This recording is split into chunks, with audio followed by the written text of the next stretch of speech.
Le fabricant Formlabs, mondialement connu pour avoir démocratisé les imprimantes 3D résine desktop en les rendant simples d'utilisation et d'une redoutable efficacité, réitère l'opération avec la technologie frittage de poudre avec ce modèle Fuse One. Le principe de fonctionnement de cette technologie est de fusionner de la poudre couche par couche à l'aide d'un laser. Dans le cas présent, nous sommes sur une poudre de type polyamide.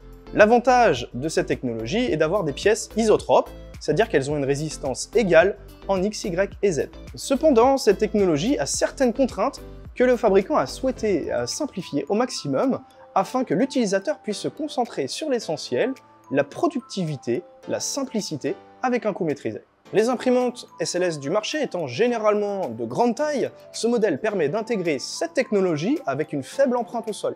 Celle-ci nécessite un emplacement de seulement 65 par 69 cm pour une hauteur de 107 cm. L'implantation nécessitera un dégagement tout autour de l'imprimante d'environ une vingtaine de centimètres pour plus de confort de manipulation et de sécurité. Il faudra aussi prévoir l'espace nécessaire pour la station post-traitement. Cette imprimante comporte un volume d'impression généreux de 165 par 165 par 300 mm, soit un peu plus de 8 litres, offrant ainsi un volume conséquent pour de la production de petites ou moyennes séries, tout aussi bien que pour du prototypage. Cette chambre d'impression est amovible et assure le maintien en température de son volume pendant toute la durée de l'impression. En effet, la température d'enceinte dans l'imprimante atteint les 200 degrés afin que le travail du laser soit facilité et pour éviter la déformation des pièces pendant l'impression.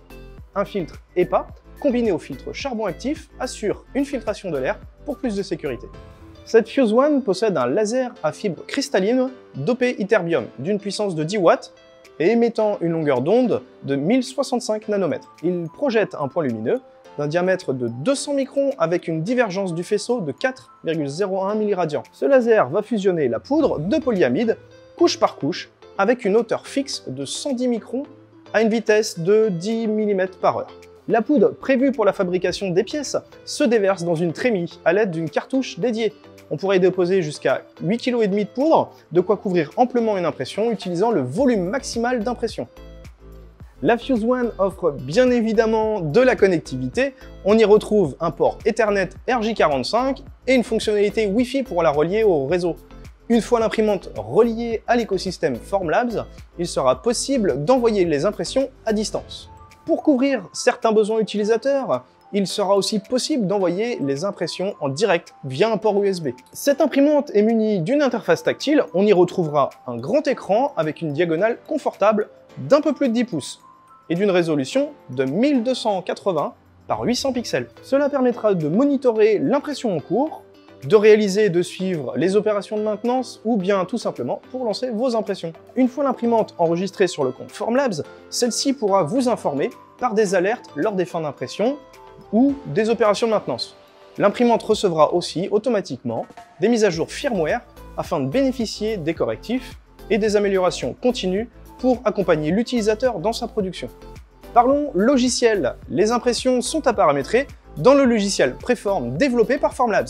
La même version utilisée pour les imprimantes résine car le fabricant y a intégré le profil pour la Fuse One. On y retrouvera des éléments qui rendent ce logiciel très simple, ergonomique et puissant. Il permettra par exemple de réaliser un agencement intelligent des pièces pour plus de productivité. Notez aussi qu'il ne sera pas nécessaire de générer du support pour les impressions car la poudre non fusionnée fera office de support, écartant ainsi cette étape bien connue de paramétrage des supports que vous retrouvez en dépôt de filaments et en photopolymérisation de résine. Cette station de dépoudrage appelée SIFT est l'équipement complémentaire à cette imprimante Fuse One.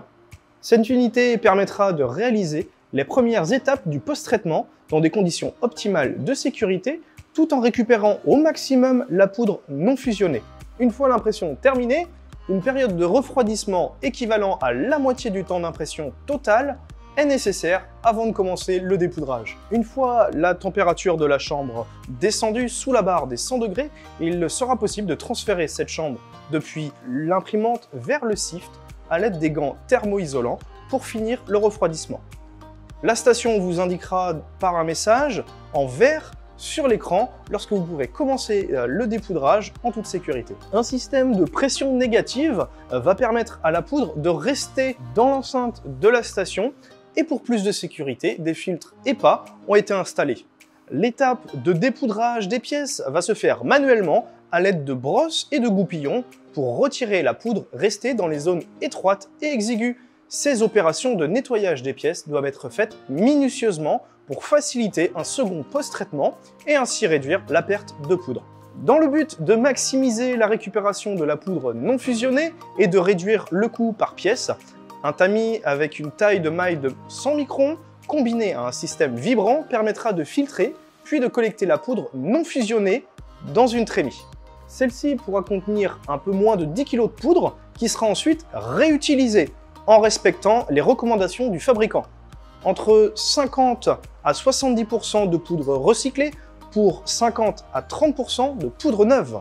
Cette solution minimise donc les déchets générés et permet de réduire les coûts de production. Un aspirateur répondant aux normes ATEX sera nécessaire en complément pour réaliser toute la partie nettoyage de la station afin de laisser le sift et vos outils propres. Une fois les pièces nettoyées, il est recommandé de les passer dans une cabine de sablage en utilisant de la poudre d'alumine ou de carbure de silicium afin d'améliorer l'état de surface de ces pièces. Il sera nécessaire de veiller à ce que cette station de sablage soit bien à distance de l'imprimante FuseOne et de la station SIFT, afin d'éviter toute contamination de la poudre avec les poussières générées lors de cette étape du sablage.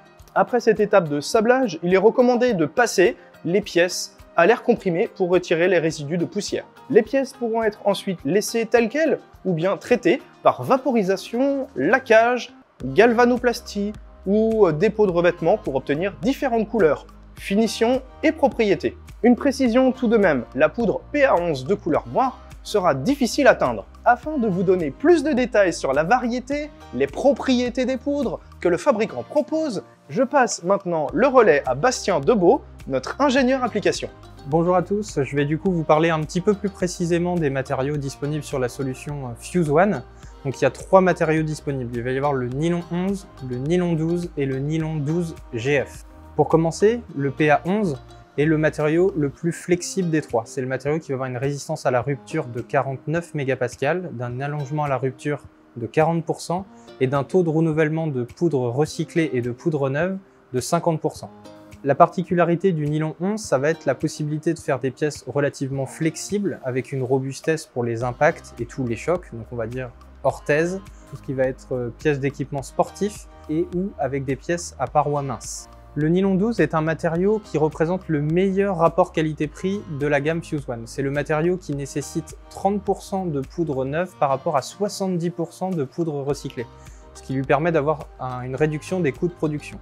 La particularité également, c'est d'avoir une résistance à la rupture de 50 mégapascales, similaire au nylon 11, avec un module de traction de 1850 mégapascales et d'un module de flexion de 1600 mégapascales.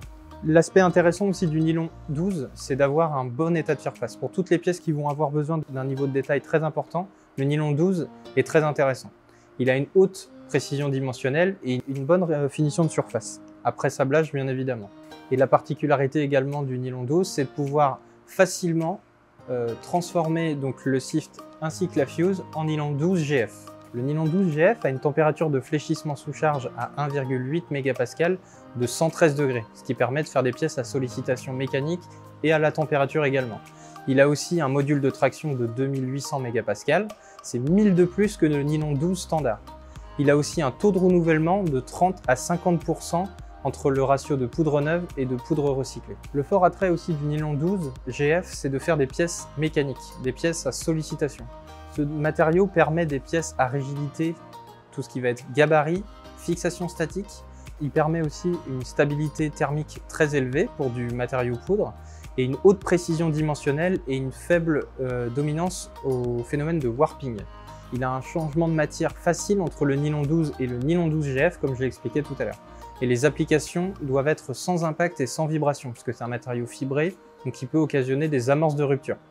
La solution complète FuseOne, SIFT, aspirateur et accessoires est bien évidemment disponible sur notre site makershop.fr.